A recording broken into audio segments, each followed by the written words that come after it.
Friends, today we are going to discuss MRP.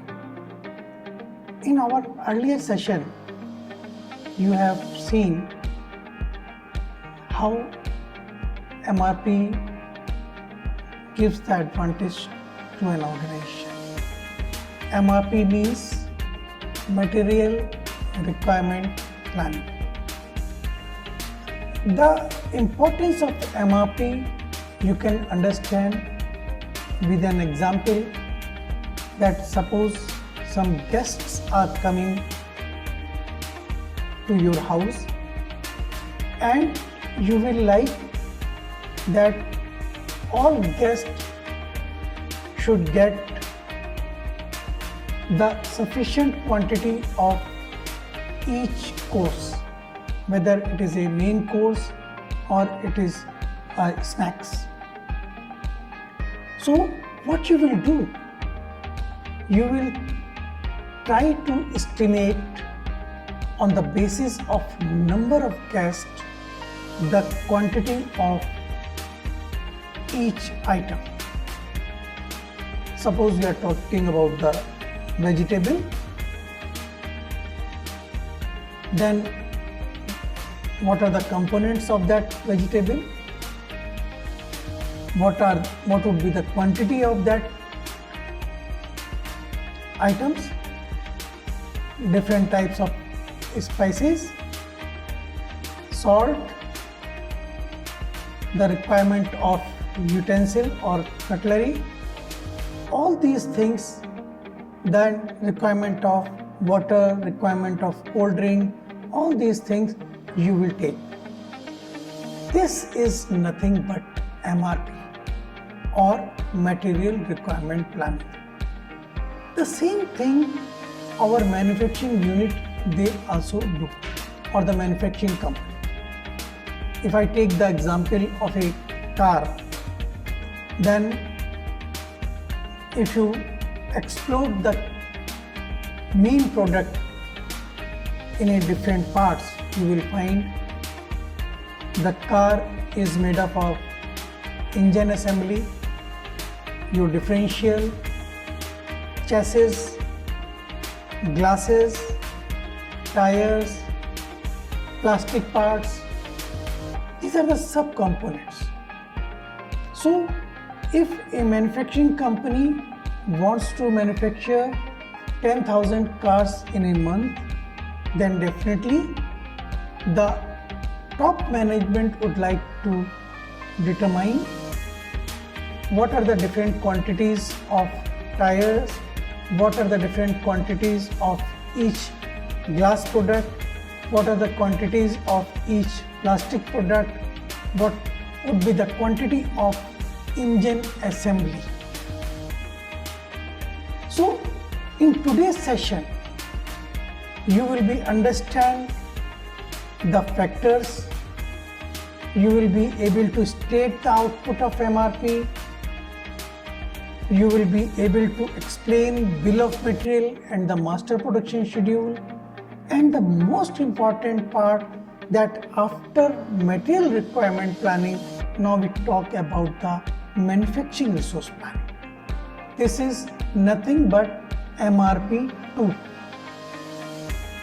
Material requirement planning is only abbreviated as MRP. But when we go for the resource planning or the manufacturing resource planning, it is the MRP 2. Now we will discuss about the output of MRP. Regarding the factors which we have discussed, that is the batch size and the safety stock. These are the two important factors which governs the MRP. Beside that, there are the consideration for the uncertainty, there are consideration for the economies of scale, there are the consideration of human resources, technological development. All these are the sub-factors which affects the MRP. For MRP implementation, one should try the sub-components of MRP to give a sincere effort. Because if we plan the MRP effectively, then only MRP will give the result. MRP will not give the result automatically, and if we do not work for the betterment of MRP. So output of MRP system dynamically provide the schedule of material for the future and the amount of each material required in each time period to support the MPS or the master production schedule. These are the basically main output of MRP. That is the plant order schedule, changes in plant order, exception report if there is any. Exception reports we will discuss more, performance report, then planning report. Now we will take one by one. The first is your plan order schedule. It provides a plan of the quantity of each material to be ordered in a certain period of time. This schedule is used mainly for placing the purchase order, to procure parts, sub-assembly or assemblies from the supplier. This plan order schedule becomes a guide for a production schedule at a supplier end and for future in-house production schedules. The second output is changes in plant order. It is also known as modification of previous plant order. Quantities of order can be changed or modified, order can be cancelled, or orders can be delayed or advanced to different time periods through the updating processes. Third important output is the exception report. Exception report lists items requiring the management attention in order to provide the right quantity of material in each time period. Typically, exception noted are reported errors, late order or excessive reports. These comes under the exception report. Now, the fourth one is your performance report. Performance report indicates how well the system is operating. Examples of performance measures utilized are inventory turnovers, percentage of delivery promise kept, and the stock out incidences. Then planning report. Planning report is used in the future inventory planning activities. Examples of such planning information are inventory forecast, purchase commitment report, traces to demand sources, and long range material requirement planning. Now we will come to the bill of material. We are talking about that MRP. The most important point or the most important activity is the bill of material. A bill of material is nothing but a list of material along with their quantity required to produce one unit of a product or end item. Hence, each manufacturing product has a bill of material. A bill of material file which contains all the information. Sometimes we also call as product structure file because it contains lot of information about the structure of the product. Bill of material, in short we call BOM or BOM, is a complete list of all finished product, the quantity of each material in each product, and the structure of assemblies, structure of sub-assembly parts, and the raw material and their relationship with the product. Relationship here I just want to explain that how many quantity of sub-component is required for that particular component. Sometimes 3, sometimes 4, sometimes 2, and sometimes only 1. That is called the relationship with the product. Another term for a bill of material is the intended bill of material. What is intended bill of material? It is a list in which the parent is in the margin and its components are intended to show the structure. The bill of material file is generally up-to-date computerized file that must be revised as per the product redesign. If suppose product is designed frequently or redesigned frequently, then there is a need to update the bill of material also, or its structure should be changed because we are changing the component, we are changing the design. The main hurdle associated with the bill of material is its accuracy that must be overcome in most of the MRP application. With the confidence that the file is correct, once the MPS is prepared, end item in MPS can be exploded in assembly, sub-assembly, parts and raw material which is required for the end product. These units may be either purchased from the outside supplier or produced in in-house production department. Bill of material in fact identifies the component part for the final output of the product. At each level, different component, material or sub-assemblies are shown. So the bill of requirement shows not only the total number of subparts but also the manner in which these parts eventually come together to constitute the final product. Or in other words, we can say we have to establish a relationship between the subparts and the final product. In bill of material, the most important point is the lead time. Lead time is the time when we provide the order or we raise the order and we get the material. Therefore, it should be known in the bill of material. Each item is assigned to one level only and each item at each level has a unique coding. That is very important, and this coding we will also discuss in a session for enterprise resource planning. The different level may be correspond to the different design. When we get the complex end product, then it constitutes of several different possible configuration from the large number of parts or sub-assembly.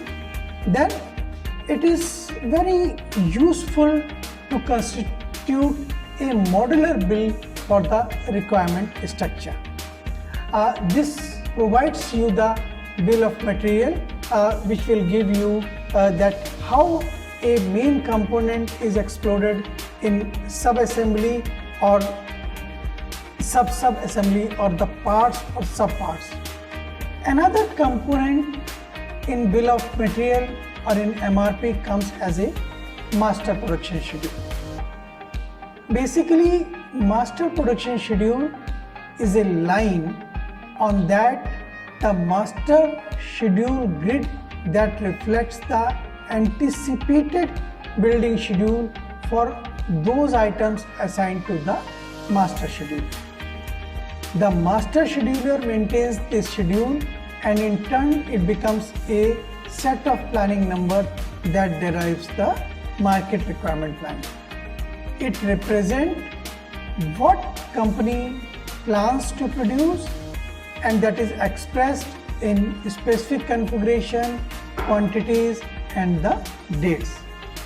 MPS or master production schedule is not a sale item forecast. That you should understand.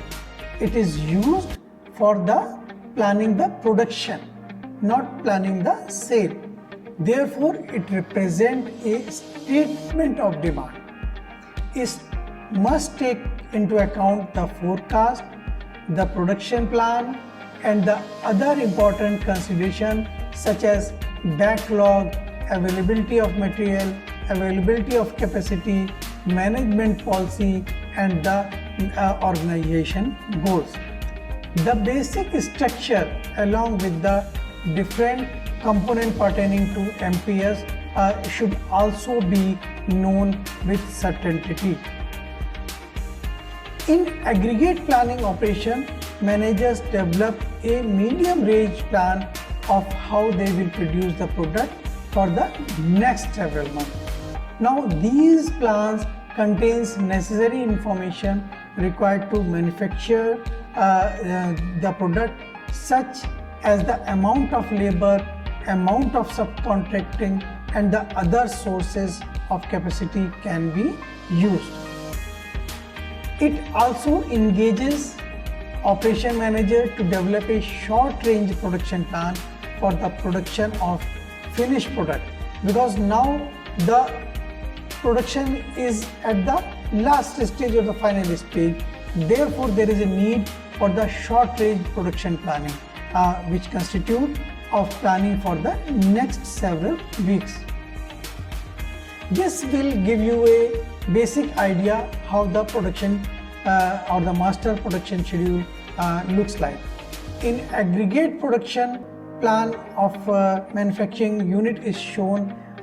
We are discussing the table, and where we have given the hypothetical production schedule.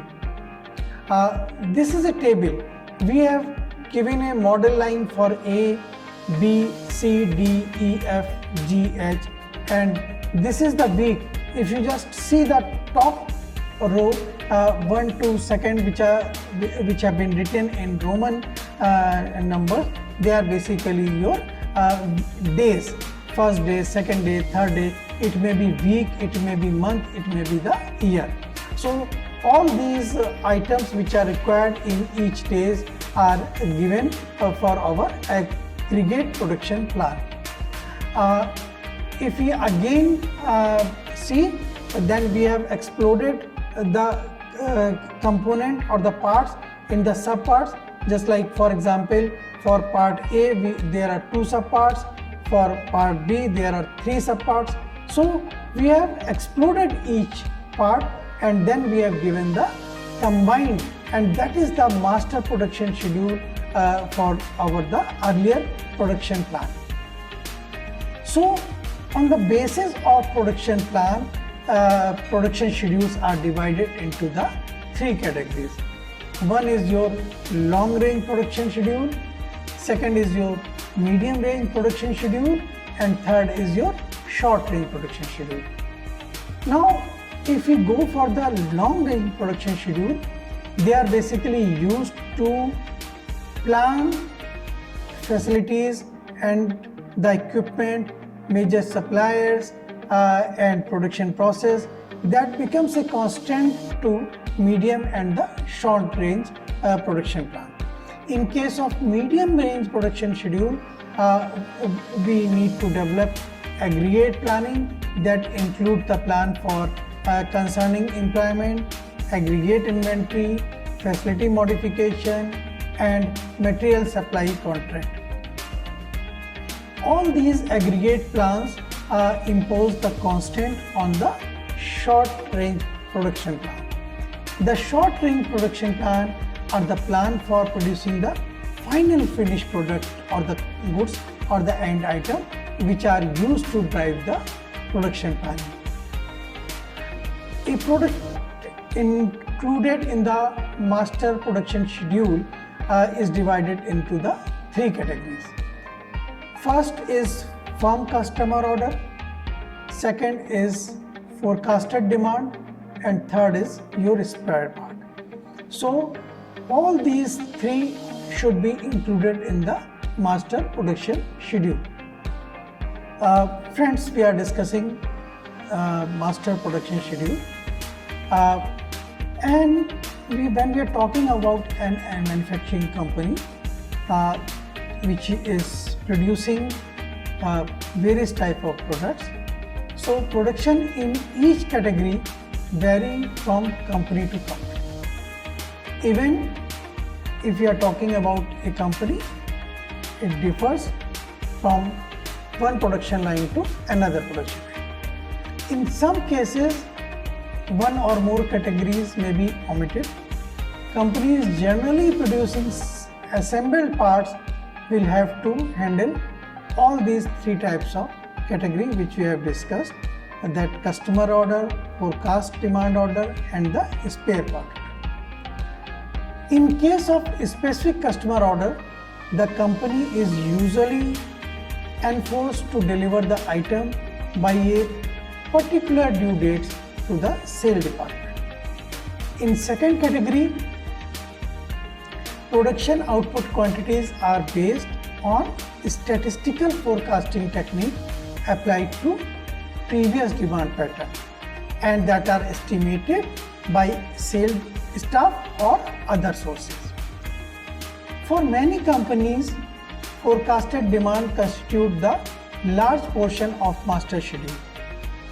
The third category consists of repair part or spare part that will either be stocked in the company service department or sent directly to the customer. Some companies exclude this third category in the master schedule since it does not represent the end product. In the master production schedule, or in other words, master production schedule generally known as medium range planning because it always takes account of lead time, order of raw material, producing parts in the manufacturing unit and assembly of the end product. Depending on the type of product, lead time varies from a day to many months. For production order, MPS is usually considered to be fixed in the near term.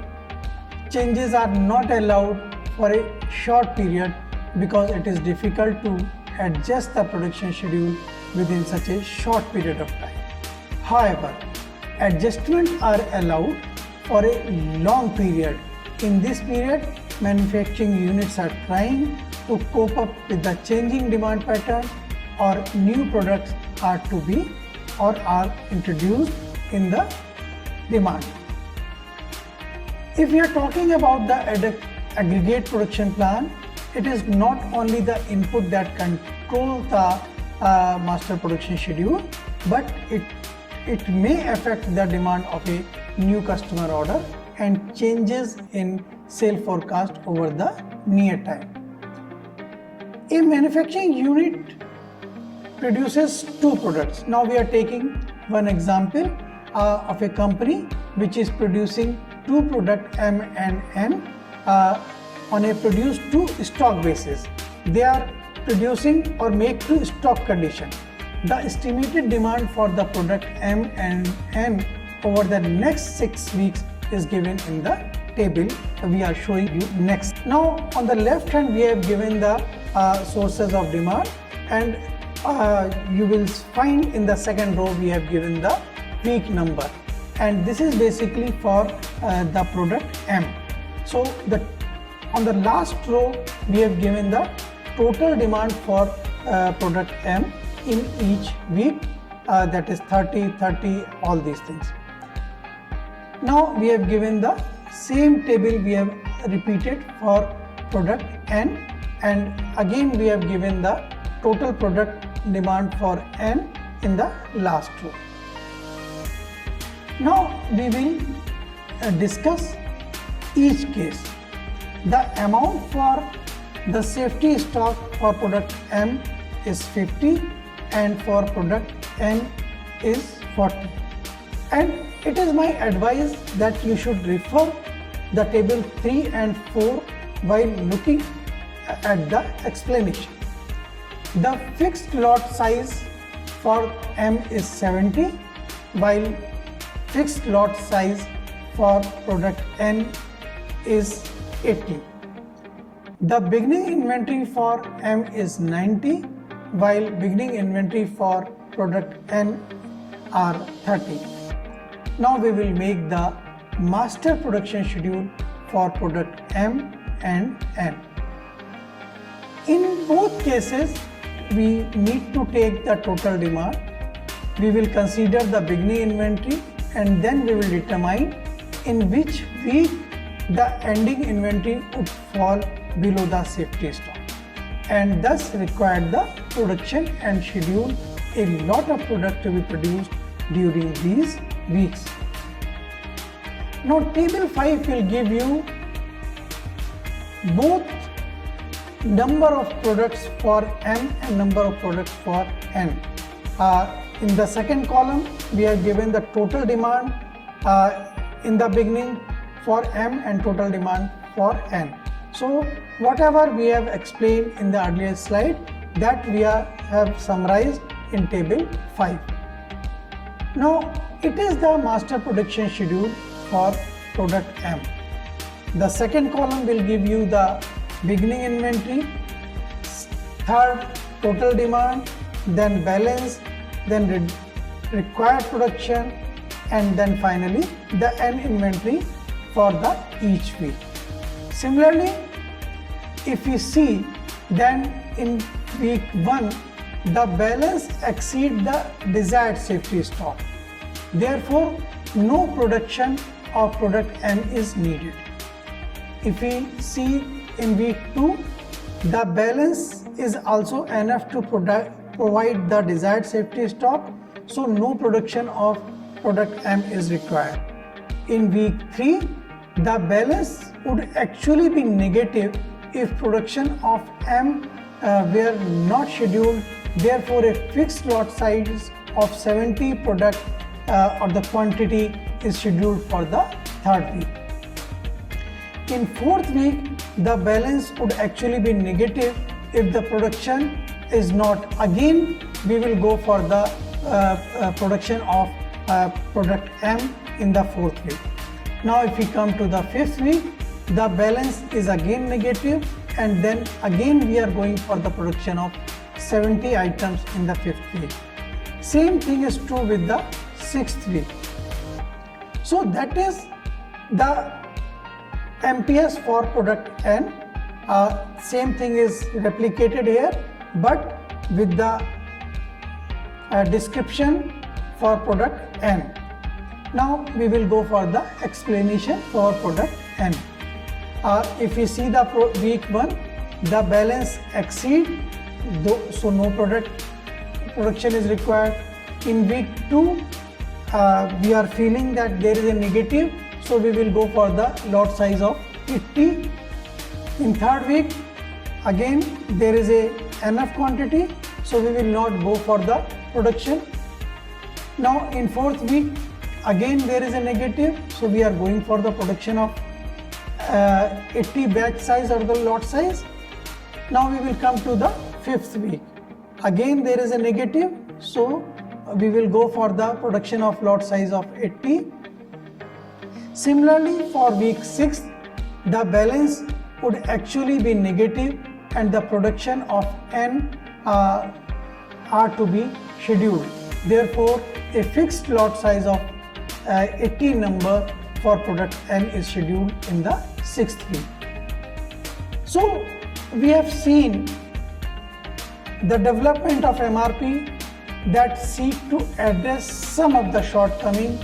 It includes all of the elements of the MRP. One may have an outline of elements of for an MRP2 system, that is the manufacturing resource planning.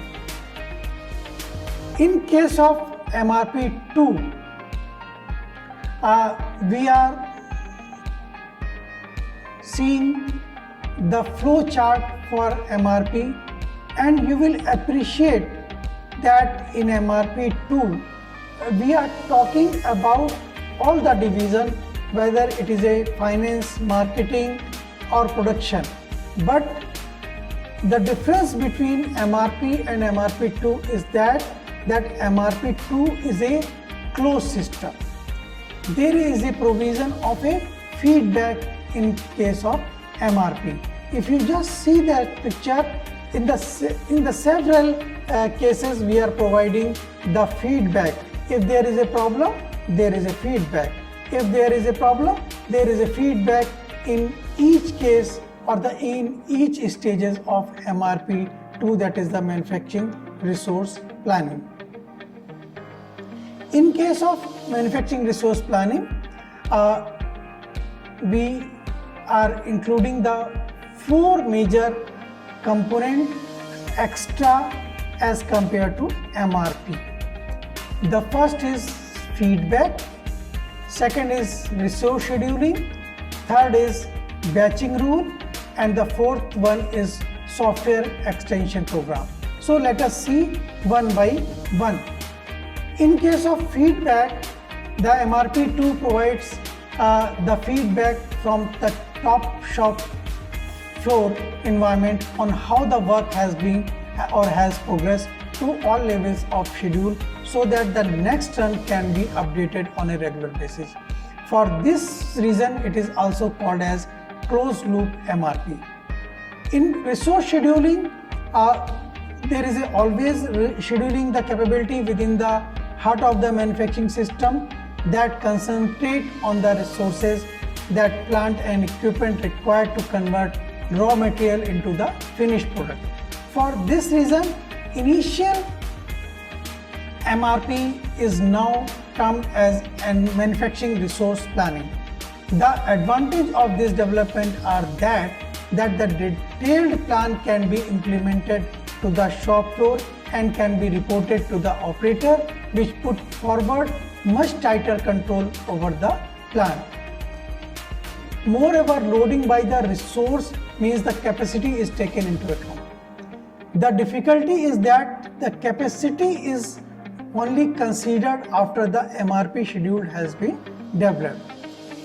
It may turn out that the insufficient time was allocated or allowed within the MRP schedule for the individual operation.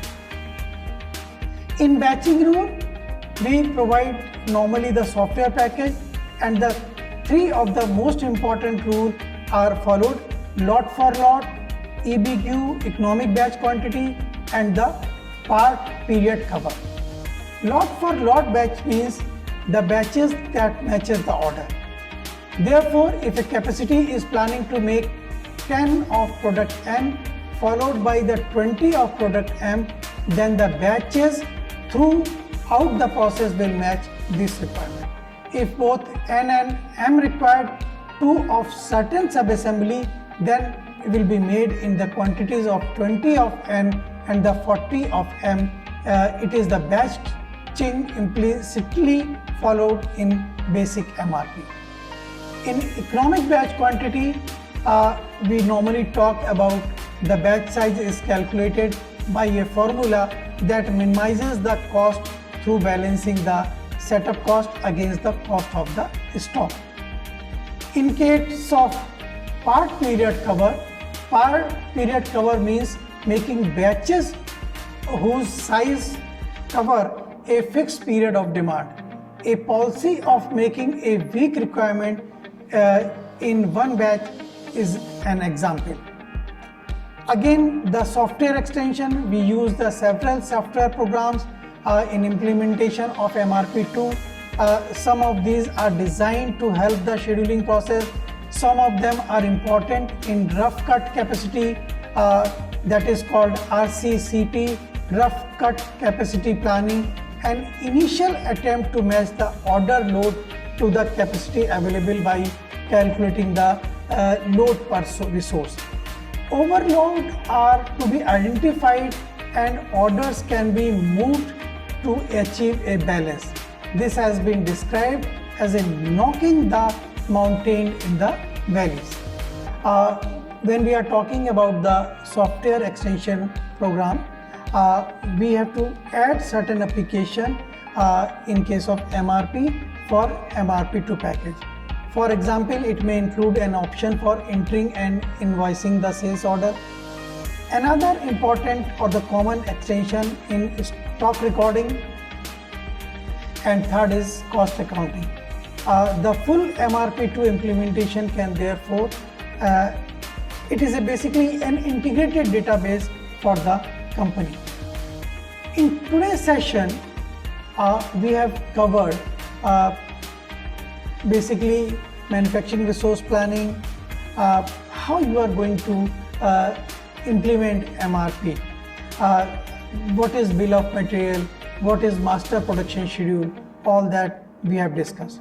In most of the MRP system, they are based on the lot for lot production schedule, and the number of units of the component produced in a period is the same as the requirement for the component in that period. However, if setup and holding cost can be estimated accurately, it is possible to find other lot sizing rules that are more economical in terms of your estimation. We have treated this as a dynamic lot sizing problem when the capacity constraints exist. One of the limitations of MRP is that we are ignoring the capacity. While in case of MRP2, it is very important and significant to consider the capacity of the manufacturing plant. This is especially important if lot sizing is incorporated into the system. Finding optimal solution to the capacity constraint inventory system subject to time varying demand is an extreme difficult problem. System nervousness is another problem that arises while implementing the MRP. This term refers to unanticipated changes, because sometimes because of the nervousness we try to change in the MRP. That is very disaster, and that is called the system nervousness. Another difficulty which we face is in many circumstances the lead time depend on the lot size. MRP assumes that the production lead times are fixed. Still, another problem is that yields at the various level of the process may not be the perfect. If yield rate can be accurately estimated in advance, these rates can be factored into the calculation in a straightforward manner. However, in many industries, the yield rate may be difficult to estimate. MRP2 is implemented generally to overcome all these limitations of MRP. It integrates the finance, accounting, marketing function of the production planning. Thank you very much.